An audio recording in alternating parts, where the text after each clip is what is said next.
கர்த்தரும் இரட்சகருமாய் இருக்கிற இயேசு கிறிஸ்துவின் நாமத்தில் உங்கள் எல்லாருக்கும் என்னுடைய அன்பின் வாழ்த்துக்கள். நிறைய பேருக்குள்ள பாரம், ஏதோ ஒரு பாரம் இருக்குது, மனதில் துக்கம், யாரிடத்தில் சொல்கிறது, யார் அதை புரிந்து கொள்ள மாட்டேங்கிறாங்க, அதை சொன்னால் தவறாக புரிந்து கொள்கிறாங்க, இப்போ எங்கே சொல்கிறது, யார்கிட்ட சொல்லுவது? ஆண்டவர் இயேசு சொல்றா, உன் பாரத்தை என் மீது வைத்து விடு. இயேசு கிறிஸ்து நம்முடைய பாரத்தை ஏற்றுக்கொள்ளுகிற ஒரு ஆண்டவர். நம்முடைய பாரத்தை மாற்றி நமக்கு அற்புதம் செய்ய ஒரு பார சிலுவையை சுமந்து கொண்டு கொல்கதா மேட்டிற்கு போய் அந்த சிலுவையில் தன்னை மரிப்பதற்கு ஒப்பு கொடுத்து உயிர்த்தெழுந்தவர். 150 கிலோ எடை உள்ள ஒரு மர சிலுவையை இயேசு சுமந்தார் என்பதாக சரித்திரம் சொல்லுகிறது. பார சிலுவை எதற்காக? நம்முடைய பாரங்கள் அவர் ஏற்றுக்கொண்டு நமக்கு ஒரு லகுவான வாழ்க்கை ஆசீர்வாதத்தை கொடுப்பதற்காக. எல்லா பாரத்தையும் அவர் மேலே வச்சிருங்க. ஏன் தெரியுமா? அவர் உங்களை நேசிக்கிறார், உங்களை நம்புகிறார். உலகத்தில் 167 நாடுகளில் இருக்கிற ஆண்டவருடைய பிள்ளைகள் இதில் இணையப்பட்டிருக்கிறாங்க. பாஸ்டர்ஸு, சுவிசேஷகர்கள், தீர்க்கதரிசிகள், போதகர்கள், பலவிதமான ஊழியத்தை செய்கிறவர்கள், பல திருச்சபை சார்ந்த தெய்வ பிள்ளைகள். இதில் கேத்தலிக்ஸ் இருக்காங்க, சிஎஸ்ஐ இருக்கிறாங்க, லுத்தரன் இருக்கிறாங்க, மெத்தடிஸ்ட் இருக்காங்க, பேப்டிஸ்ட் இருக்கிறாங்க. அது மாதிரி பல சபைகளை சார்ந்த பெந்தெகோஸ்தே சபைகளை சார்ந்தவங்க இருக்கிறாங்க. எல்லா சபைகளை சார்ந்தவர்களும் சபை பாகுபாடற்ற நிலைமையில் நம்ம ஒன்றாக இந்த ஜெபத்தில் இணைந்திருக்கிறோம்ல. இதுதான் இந்த ஜெபத்தில் தேவன் எதிர்பார்க்கிற விரும்புகிற காரியம். அதனால தான் இந்த ஜெபம் வல்லமை உள்ளதாக இருக்கிறது. நம்ம ஜெபிக்கிறதற்கெல்லாம் ஆண்டவர் பதில் தந்து கொண்டே இருக்கிறார். இப்போது நம்ம வசனத்தை தியானிக்க போகிறோம். கடந்த நாளில் நாம் தியானித்து கொண்டு வந்த ஜெபத்தை பற்றியதான செய்தி தொடர்ச்சியாக நம்ம தியானிக்க போகிறோம். கடந்த முறை உங்களோட ஜெபத்தை குறித்து நான் பேசின போது பரிசுத்த ஆவிக்குள்ளே ஜெபிப்பதை குறித்த சில காரியங்கள் சொன்னேன். அதில் ஒன்று, பரிசுத்த ஆவியினால் ஏவப்பட்டு ஜெபம் செய்வது. பரிசுத்த ஆவியானவர் சொல்லுகிற அந்த காரியத்தை உள்வாங்கி அதற்காக ஜெபம் செய்வது, அது ஒரு அனுபவம். இன்னொரு அனுபவம் நான் சொன்னேன், பரிசுத்த ஆவியினாலே நிறைந்து அந்நிய பாஷையிலே ஜெபம் பண்ணுவது. அப்படிலாம் ஒரு அனுபவம் இருக்கிறாங்க அப்படின்னு சிலருடைய உள்ளத்தில் கேள்வி எழும்போம். வேதத்தில் ஒரு வசனத்தை எடுங்க எல்லாரும். அப்போ நீங்கள் 1 கொரிந்தியர் 14ஆம் அதிகாரம் எடுத்துக்கொள்ளுங்க. பைபிளை புரட்டுங்க. 1 கொரிந்தியர் 14ஆம் அதிகாரம், அதில் 15வது வசனம் பாருங்க. 14வது வசனம், 1 கொரிந்தியர் 14 240வது பக்கம் புதிய ஏற்பாட்டில் எடுத்துட்டிங்களா?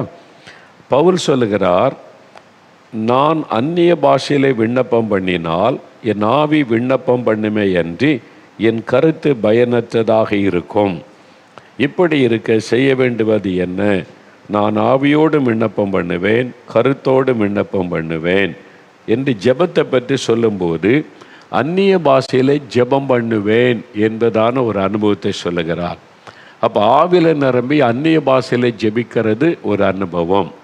கருத்தாக ஜெபிப்பதுன்னா அது சொல்கிறார்ல, வித் அண்டர்ஸ்டாண்டிங். அப்படின்னா நம்ம ஒரு காரியத்தை அறிந்து புரிந்து கொண்டு நினைவில் வைத்து ஜெபிப்பார். இன்னொரு காரியம், ஒரு ஜெபிக்கிற பாரம் உண்டான உடனே ஆவியானவருக்கு இடம் கொடுக்கும்போது பரிசுத்த ஆவியானவர் நம்மை நிரப்பி நம்முடைய ஆவியை ஆட்கொண்டு நம்முடைய நாவை பயன்படுத்தி அந்நிய பாஷையில் ஜெபம் செய்வார். அது நமக்கு எதுக்காக ஜெபிக்கிறார்னு மைண்டுக்கு தெரியாது, கருத்து தெரியாது எதுக்காக ஜெபிக்கிறார்னு. ஆனால் நீங்கள் வளர வளர வளர அறிந்து கொள்ளுவீங்க ஆவியானவர் எதற்காக ஜெபிக்கிறார் என்று. அந்நிய பாஷையில் அவர் ஜெபம் பண்ணுவார், பரிசுத்த ஆவியானவர். அதுதான் ரோமர் 8 வாசிக்கிறோம். ஆவியானவர் தாமே வாக்கு கடங்காத பெருமூச்சுகளோடு வேண்டுதல் செய்வார், சகல பரிசுத்தவான்களுக்காகவும் தேவ சித்தத்தின்படி வேண்டுதல் செய்வார் என்று வசனத்தில் எழுதப்பட்டு இருக்கிறது. அப்போ இப்படி ஒரு அனுபவம் இருக்கிறது. பவுலுக்கு அந்த அனுபவம் இருந்தது. அப்போ பரிசுத்த ஆவிக்குள்ளே நிரம்பி அந்நிய பாஷையில் ஜெபம் பண்ணுவது. இதில் சில அனுபவங்கள் இருக்கிறது. ஒன்று, வாக்கு கடங்காத பெருமூச்சுகளோட ஜெபம் செய்வது. அதான் கலாத்திய அது ரோமர் 8:26 நம்ம வாசிக்கிறோம். பெருமூச்சு.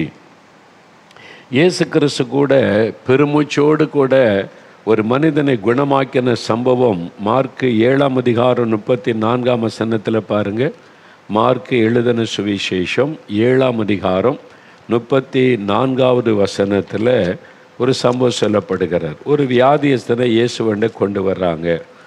அப்போது இந்த மனிதனிடத்தில் அவர் செய்த காரியம் பாருங்க.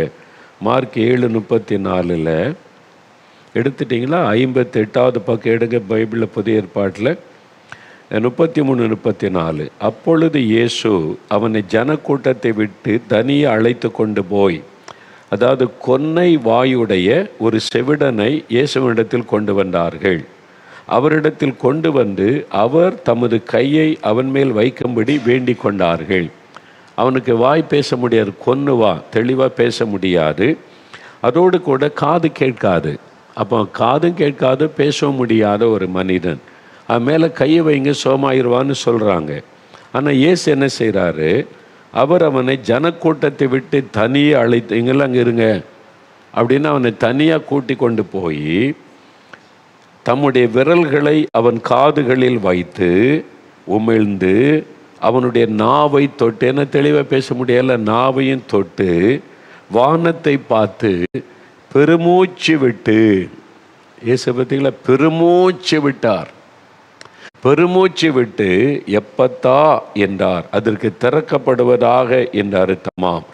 உடனே அவனுடைய செவிகள் திறக்கப்பட்டு அவனுடைய நாவின் கட்டும் அவிழ்ந்து அவன் செவ்வையாய் பேசினான். அப்போது பெருமூச்சு விட்டு பிதா கிட்ட ஜெபிக்கிற ஜெபந்தான் அது. வார்த்தை வராது, பெருமூச்சு வரும். அந்த மனிதனை பார்த்த உடனே இயேசுக்கு அவன் மேலே பாரம் உண்டாயிற்று. ஐயோ, இவனுக்கு காதும் கேட்கல, நாவும் பேச முடியல, எவ்வளோ கஷ்டப்படுவான்.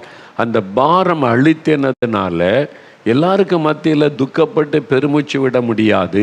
அதனால தனியாக அழைச்சிட்டு போய் அவனுடைய காதையும் தொட்டு நாவையும் தொட்டு பிதாவை நோக்கி பெருமூச்சு விடுகிறார். அது ஒரு ஜெபம், பெருமூச்சு விட்டு ஜெபிக்கிற ஜெபம், ஆவியில் ஜெபிக்கிற ஒரு ஜெபம் அது. அவர் பெருமூச்சு விட்டு அவர் ஜெபித்த உடனே காது திறக்கப்படுகிறது, நாவின் கட்டு அவிழுகிறது, சுகமாக்கி விட்டான். சில சமயத்தில் அப்படி தான் ஆண்டவர் நடத்துவார். வார்த்தையே வராது, பெருமூச்சு தான் வரும். அப்போ அது ஒரு ஜெபத்தில் ஒரு அனுபவம், பெருமூச்சு விட்டு அழுவது. இது வேத புஸ்தகத்தில் சில சம்பவங்கள் மூலமாய் சொல்லப்பட்டிருக்கிறதை நீங்கள் பார்க்க முடியும். நீங்கள் எசேக்கியேல் 21:6 நீங்கள் வாசிக்கும்போது, எசேக்கியேல் 21:6 பாருங்கள். எசேக்கியேல் 21:6 எடுத்துட்டிங்களா? பைபிளை திருப்புங்க, வேதத்தை திருப்பி கொஞ்சம் வசனத்தை நம்ம பார்க்கணும். எசேக்கியேல் 21:6 984 பக்கம் பழைய ஏற்பாட்டில் ஆண்டவர் சொல்கிறார் பாருங்கள். எடுத்துட்டிங்களா? எசேக்கியேல் 21:6 ஆதலால் மனுபுத்திரனே, உன் இடுப்பு நொறுங்கும்படி பெருமூச்சு விடு, அவர்கள் கண்களுக்கு முன்பாக மனம் கசந்து பெருமூச்சு விடு. இது ஒரு ஜெபம். அவங்க எல்லாம் பார்க்க பெருமூச்சு விடு. அப்படி பெருமூச்சு விட்டு ஆண்டவரிடத்தில் கதறுவது, இருதயத்துக்குள்ள ஒரு பாரம், அப்படியே பெருமூச்சு விடுவது, ஒரு காரியத்தை நினைத்து. ஏற்கனவே நான் சொன்ன கடந்த முறை பெருமூச்சு விட ஒரு குழந்தை சிறு பிள்ளை எடுத்துக்கிறோம். பெரும்பாலும் சிறு பிள்ளைகள் பெருமூச்சு விடுவதான் பார்த்துருக்குறோம். சில காரியத்தை கேட்கும், நீங்கள் கொடுக்கலன்னா அழும், பிடிவாதமாக 2 அடி கொடுத்து அழ ஆரம்பிக்குமா. சரி அழுகுதேன்னு அழுகையை நிறுத்துறதுக்கு அந்த பொருளை கொடுத்த உடனே டக்குன்னு இந்த பிள்ளை அழுகையை நிறுத்திடும்.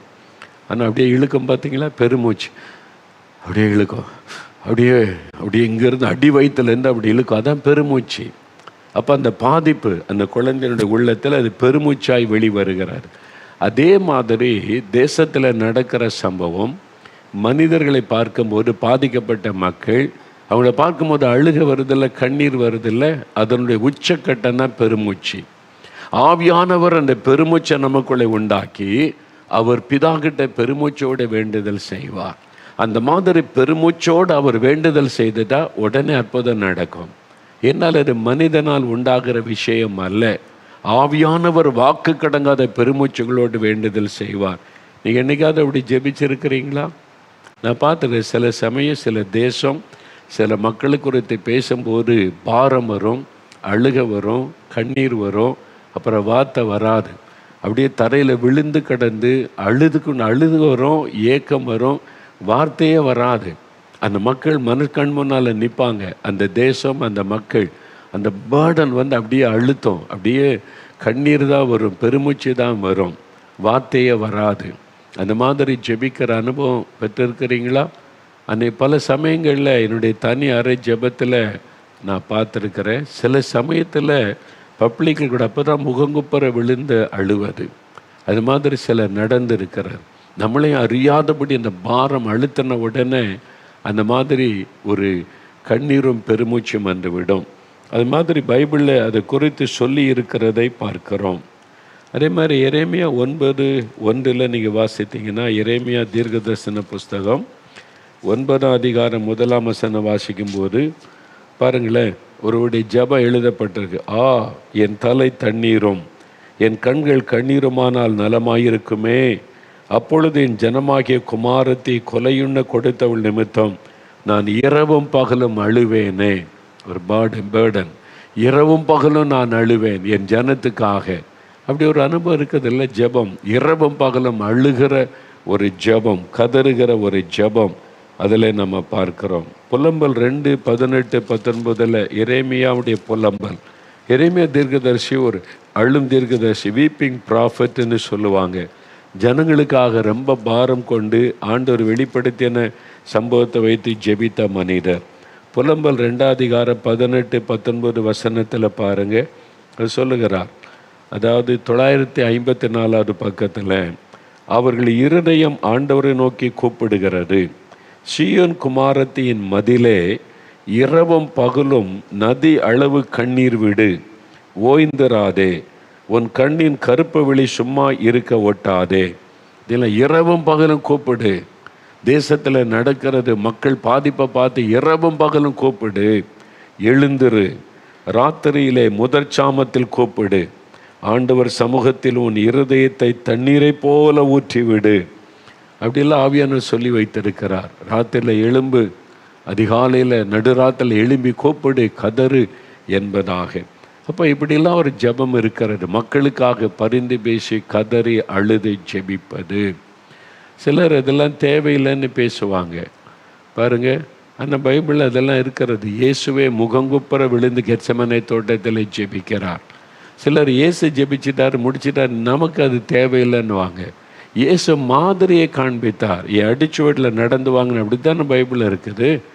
நம்ம எப்படி ஜெபிக்கணும், எப்படிலாம் அழணும், எப்படிலாம் ஆத்துமாக்களை பரிதபிக்கணும், இயேசு மாதிரியை காண்பித்தான்னு தானே 1 பேதுருவில் நமக்கு எழுதப்பட்டு இருக்கிறது. அப்போ அது தேவையில்லைன்னு சொன்னால் பாருங்கள், அது அறியாமை, அவங்களுக்கு தெரியல. அதுதான் அதுக்கு அர்த்தம். அப்போ பவுல் கர்ப்ப வேதனை படுறார்ல. கர்ப்ப வேதனை என்ன? அடி வயிற்றுலேருந்து உண்டாகிற வேதனை இல்லை. கர்ப்ப வேதனைப்படுகிற பெண்களை பார்த்துருக்கீங்களா? சில சமயம் அப்படியே முனகுவாங்க, அழுவாங்க, சத்தமிடுவாங்க, அப்படியே ஒரு நிற்க முடியாத அந்த கர்ப்ப வேதனை வரும்போது அந்த மாதிரி ஆத்துமாக்களுக்காக வேதனைப்படுவது. ஆவியானவர் நம்முடைய உள்ளத்தை நெருக்கி வேதனைப்பட்டு அப்போ அவங்க பெருமூச்சு விடுவாங்க. நீங்கள் கர்ப்பஸ்திரிகள் குழந்தை பெற போகிற சமயத்தில் பாருங்கள், பெருமூச்சு விடுவாங்க, இருக்க முடியாது, கதறுவாங்க. அந்த மாதிரி ஒரு ஆத்மாவுக்காக நம்முடைய இருதயத்தில் பாரம் வரணும் என்பது சொல்லப்பட்டிருக்கிறது. அப்படிலாம் புதிய ஏற்பாட்டில் இயேசு மரித்து உயிர்த்தெழுந்த பிறகே பவுலப்போஸ்தலன் அதை செய்கிறார். பவுலப்போஸ்தலன் தான் எழுதுகிற ரோமரில் இயேசு சிலுவையில் எல்லாம் செஞ்சு முடிச்சிட்டாரு, அல்லால் அழாதங்க, ஜெபிக்காதங்கன்னு பவுல் சொல்லலை, ஜெபிங்கன்றாரு. கர்ப்ப வேதனைப்படுறேன், நீங்கள் என் கூட சேர்ந்து போராடுங்கன்றாரு. ஆவியான ஒரு வாக்கு கடங்காத பெருமூச்சோடு வேண்டுதல் செய்வார். ஆவியோடு இணைந்து ஜெபிங்கன்னு அதுக்கு தான் அவர் எழுதி வச்சிருக்கார். நான் அந்நிய பாஷையில் ஜெபிக்கிறேன், நீங்களும் ஜெபிங்க என்பதுதான் குறிப்பிடுகிறார். தயவு செய்து இதை வசனத்தை புரிந்து கொண்டு ஜெபிக்க அர்ப்பணித்து கொள்ளுங்க. இந்த மாதிரி ஜெபம் நமக்கு அவசியம். சில சமயத்தில் நான் பார்த்துருக்கிற கண்ணீர் வரும், பெருமூச்சு வரும். அப்போ அப்படியே ஆவியானவர் ஜெபம் பண்ணுவார். நல்லா தெரியும் வார்த்தை வர்றது அந்நிய பாஷையில் அந்த ஜெபம். சில சமயத்தில் அப்படி அந்நிய பாஷையில் ஜெபிக்கும் போது கண்ணீரும் கதறுதலும் வரும். அப்படியே கண்ணீர் ஆறாய் ஓடும். அப்படி அந்நிய பாஷை வந்துக்கிட்டே இருக்கும். அது மந்தாடி ஜெபிப்பது. சில சமயத்தில் அந்நிய பாஷை ஜெபம் வரும்போது யுத்தம் பண்ணுற மாதிரி ஜெபம் இருக்கும். அது யுத்த ஜெபம். ஆவியானவர் அந்நிய பாஷையில் அவர் பிசாசை எதிர்த்து யுத்தம் பண்ணுவார். அந்த மாதிரி யுத்த ஜெபம் பண்ணுவார். அந்த அந்நிய பாஷை டிஃப்ரெண்ட்டாக இருக்கும். அந்த பாஷையை வித்தியாசமாக இருக்கும். அதிகாரத்தோடு வரும், அப்படியே கோபத்தோடு வெளிப்படும். அது ஆவியானவர் பிசாசோடு யுத்தம் பண்ணுகிற ஒரு ஜெபம். இதெல்லாம் கூட ஒரு அனுபவம். இந்த மாதிரி இந்த அனுபவத்தை நீங்கள் உள்ளுக்குள்ளே வந்தால் தான் தெரியும். அப்போ நீங்கள் கேளுங்க, இந்த மாதிரி ஆவிக்குரிய அனுபவம், ஜெப அனுபவம் எனக்கு வேணும் ஆண்டவரே அப்படின்னு கேளுங்க. அப்போ பரிசுத்த ஆவிக்குள்ளே நிரம்பி ஜெபிக்கிற அனுபவம். அப்போ ஆவியானுடைய வழி நடத்துதலோடு ஜெபிக்கிறது ஒன்று, பரிசுத்த ஆவியினால் நிரப்பப்பட்டு அந்நிய பாஷையிலே ஜெபிப்பது ஒன்று. இந்த அனுபவங்களுக்குள்ளே நம்ம கடந்து வர வர இன்னும் ஜெபத்தில் ஆழமான அனுபவத்துக்குள்ளே நீங்கள் செல்ல முடியும். அது சில சமயத்தில் இது எந்த மாதிரி வரும்னு தெரியுமா? அப்போ பெரும்பாலும் அந்த அனுபவம் வரும்போது இயேசு பிரத்யட்சமாக சந்திப்பார். அவங்களுக்கு தான் அந்த பேர்டன் உண்டாகும். நான் சில சமயம் அவரை பார்த்துருக்கிறேன். அவரை சந்தித்ததில், பிரத்யட்சமாக சந்திக்கிற சமயத்தில் அதிகமாய் உண்டானது இருதயம் நொறுங்கி கதறி அழுது ஜெபிக்கிற அனுபவம் தான் வந்திருக்கிறது. அப்படியே ஒரு கதறுதல் வரும், உள்ளத்துலேருந்து பெருமூச்சு வரும், முகங்குப்புற விழுந்து கிடக்கிற ஜெபம் வரும். ஏன்னா அவர் தேசங்களை குறித்து தான் பேசுவார், ஆத்துமாக்களை குறித்து தான் அதிகம் பேசுவார். அவர் எருசலேமை பார்த்து அழுதார்ல, அப்போ எருசலேமை பற்றி சொல்கிறார், கோழி தன் குஞ்சுகளை சேர்த்துக்கொள்ள எத்தனை தூரமோ அதே மாதிரி வந்த நீ சேர்த்துக்கொள்ள போயிட்டியே, அசட்டை பண்ணிட்டு பெரிய அழிவு வரப்போது தேசத்துக்கு இந்த பேர்டனோட தான் இயேசு அழுகிறார். அதே பாரம் உங்களுக்குள்ளே வரும். அந்த தேசத்தில் நடக்கிற உங்களுடைய உள்ளத்தை பாதிக்கும் பாருங்க. அப்போ ஆவியானவர் உங்களை நிரப்பும் போது தான் அந்த கண்ணீரின் ஜெபம், பெருமூச்சின் ஜெபம், கதறுதலின் ஜெபம் வரும். உங்களை அறியாமல் கதறுவீங்க, அலறுவீங்க, அப்படியே முகங்குப்புற விழுவீங்க. அந்த மாதிரி பேர்டன் உங்களுக்குள்ளே உண்டாகும். அது ஒரு மந்தாட்டு ஜெபம். ஆவியானவர் விண்ணப்பம் பண்ணுவது. இந்த அனுபவத்தை நீங்கள் பெற்றிருந்தால் விட்டுறாதுங்க. அது உங்களுக்குள்ளே அது அந்த அந்த அந்த ஜெபம் வந்துட்டால் உங்களுடைய சரீரம் பாதிக்கப்படுவதை உணர்வீங்க. ஆமாம், அந்த சரீரம் சில 2-3 நாட்கள் வரைக்கும் உங்களுடைய சரீரத்தில் அந்த பாதிப்பு தெரியும். தானியேல் ஜெபம் பண்ணின போது செத்தவன் போல விழுந்துட்டாராம். இல்லை, அவர் மன்றாடி ஜெபித்த போது அவரால் தேவதூதன் தூக்கி கஷ்டப்பட்டு அவர் ஹெல்ப் பண்ணுகிறதை நம்ம தானியேலின் புஸ்தகத்தில் வாசிக்கிறோம். அதே மாதிரி அனுபவம் நமக்கும் உண்டாகும். நம்முடைய இருதயம் கசைக்கு பிழியப்பட்டு கதறி ஜெபிக்கும் போது அந்த பாதிப்பை நம்முடைய சரீரத்தில் வெளிப்படும், சரீரம் பாதிக்கப்படும்.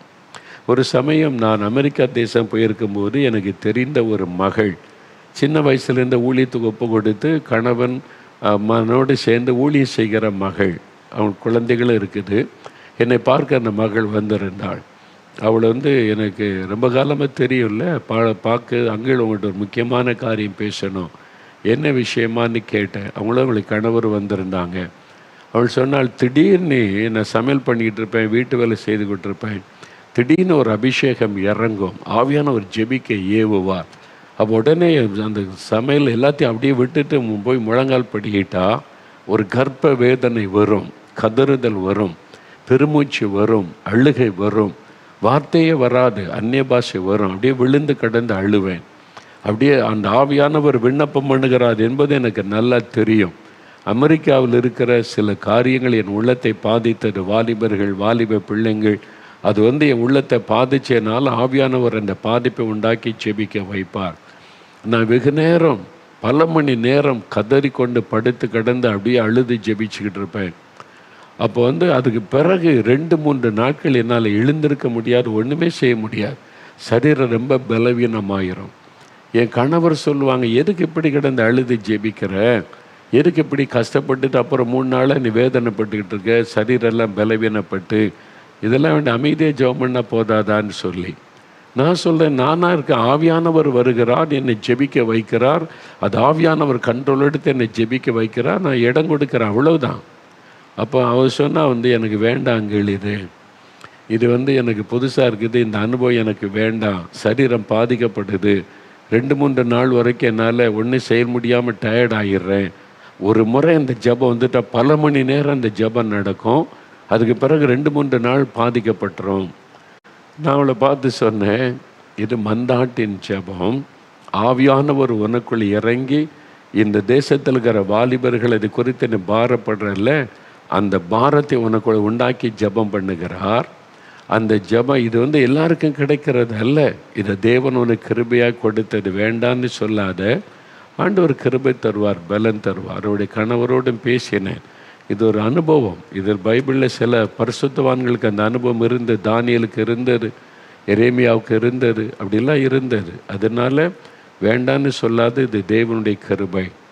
சரி அங்கிள் அப்படின்னு சொன்னான். அதன் பிறகு பாருங்க, அதே மகளை அமெரிக்காவில் இருக்கிற வாலிபர் மத்தியில் வல்லமையாக பயன்படுத்துகிறார். இன்னைக்கு பலத்த விதமாக பயன்படுத்துகிறார். பல தேசங்களை கொண்டு போய் பயன்படுத்துகிறார். காரணம் அந்த ஜெபந்தான். அப்போ ஆவியானவர் கொடுக்க அந்த அனுபவத்தை தரும்போது சரீரத்தில் பாதிப்பு வரும். நான் கூட அந்த மாதிரி விழுந்து ஜெபிச்சுட்டா உடம்பெல்லாம் வலிக்கும், பலவீனமாயிரும். அது மேலே சில மணி நேரங்கள் எழுந்திருக்க முடியாது.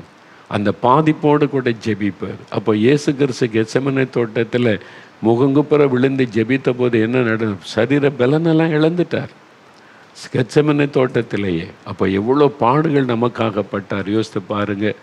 நாமும் அவரோடு இணைந்து ஜெபிக்க அர்ப்பணித்து கொள்ளுவோம். இது ஒன்று.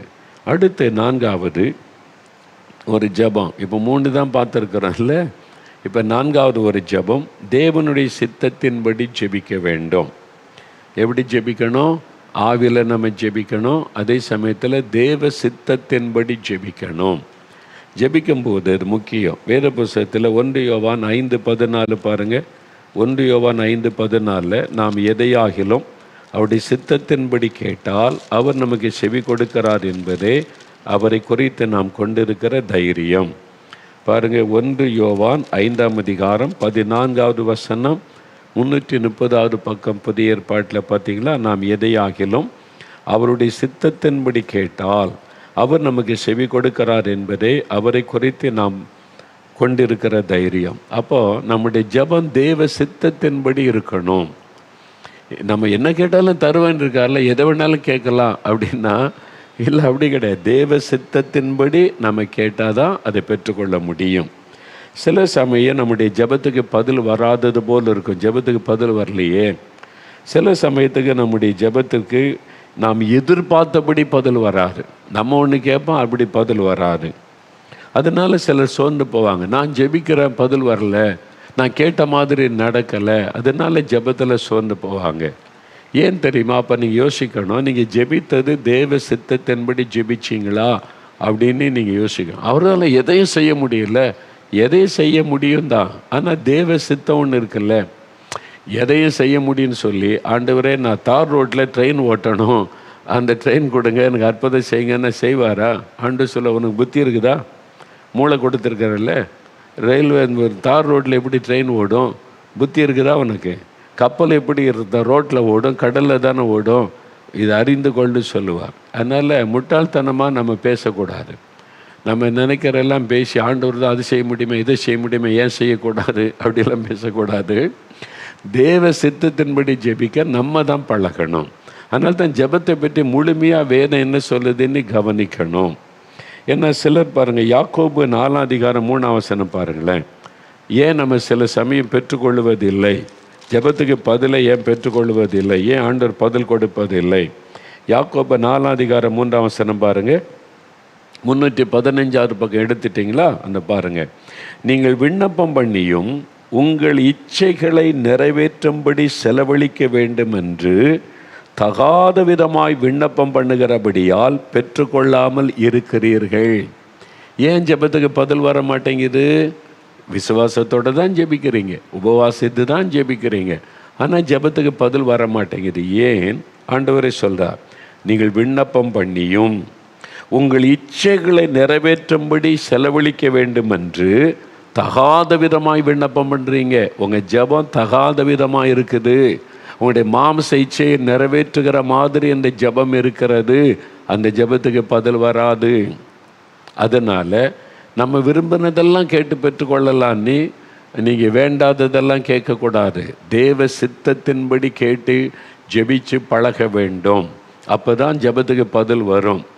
அதனால் உங்கள் விருப்பத்தை நிறைவேற்றுகள்லாம் கேட்டு கேட்டு கேட்டு ஆண்டவர் பதில் தர மாட்டேங்கிறாருன்னா அவர் தரமாட்டார். அது உங்களுக்கு ஆபத்து, உங்களை கண்ணியில் அகப்படுத்தி விடும், உங்களுக்கு பாதிப்பை கொண்டு வந்து விடுன்னு ஆண்டவருக்கு தெரியும். அதனால் அதுக்கு சரி சின்ன பிள்ளை தெரியாமல் கேட்குதுன்னு அமைதியாக இருப்பார். அவருக்கு தெரியும் பதில் கொடுக்க மாட்டார். அப்போ தேவ சித்தத்தின்படி தான் நம்ம கேட்கணும் என்பதில் கவனம் செலுத்தணும். இயேசு கிறிஸ்து கூட ஜெபத்தில், பரமண்டல ஜெபத்தில் என்ன சொல்கிறார்? ஆண்டவரை, பரலோகத்தில் நம்முடைய சித்தம் செய்யப்படுவதை போல பூமியிலே செய்யப்படுவதாக. அப்படி சித்தத்துக்காக ஜெபம் செய்வது. கெத்செமனே தோட்டத்தில் இயேசு ஜெபிக்கிறார், இந்த பாத்திரம் என்னை விட்டு நீங்கணும். இயேசுவுக்கு அந்த பாத்திரத்தில் பானம் பண்ண முழுமையான விருப்பம் இல்லை. அது பிதாவுடைய முகத்தை மறைக்கும், அதனால வேண்டான்னு நினைக்கிறார். 3 முறை ஜெபிக்கிறார். 3 முறை ஜெபிக்கும் போது என்ன, ஆகிலும் என் சித்தத்தின்படி அல்ல, உம்முடைய சித்தம். பிதாவே, உம்முடைய சித்தம்.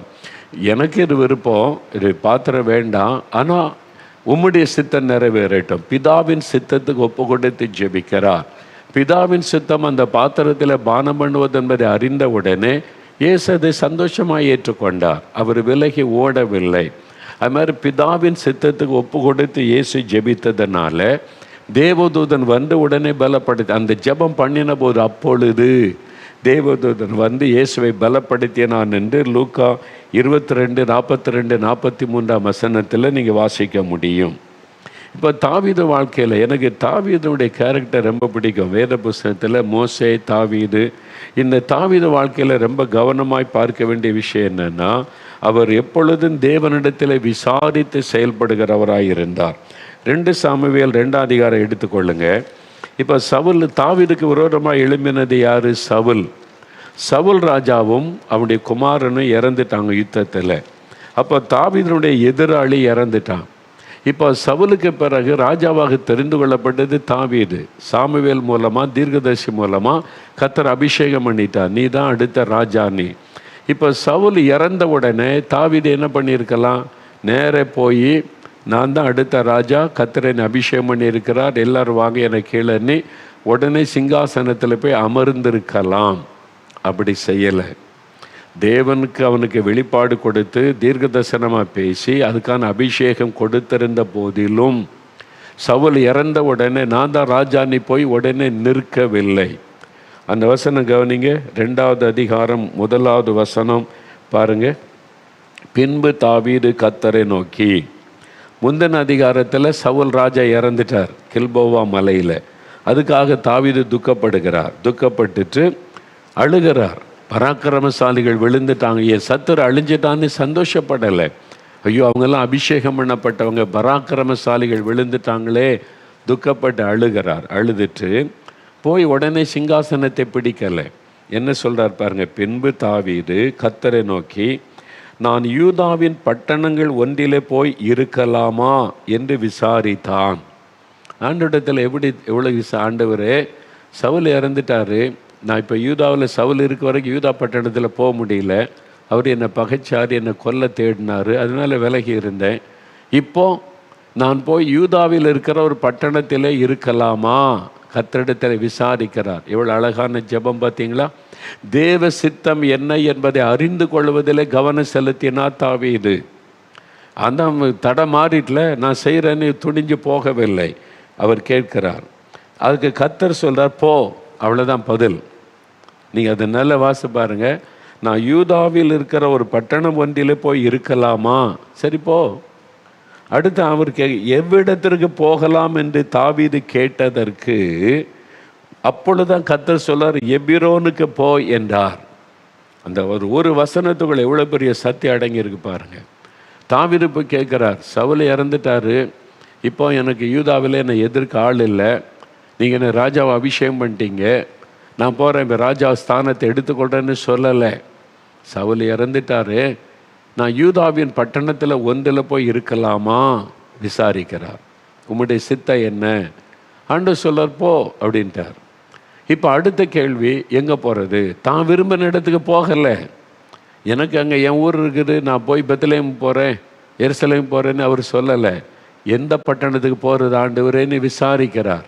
தேவ சித்தத்தை அறிகிறதில் தாவீது கவனமாக இருந்தார். அதனால் ஆண்டவர் சொல்றார், எபிரோனுக்கு போ. அப்போ கர்த்தர் சொல்லி தான் ஹெப்ரோனில் போய் தாவீது இருக்கிறார். இதெல்லாம் பாருங்க, தாவீது இடத்துல காணப்பட்ட சிறப்பு. தேவ சித்தத்தின்படி அவர் எல்லாத்தையும் செய்தார்.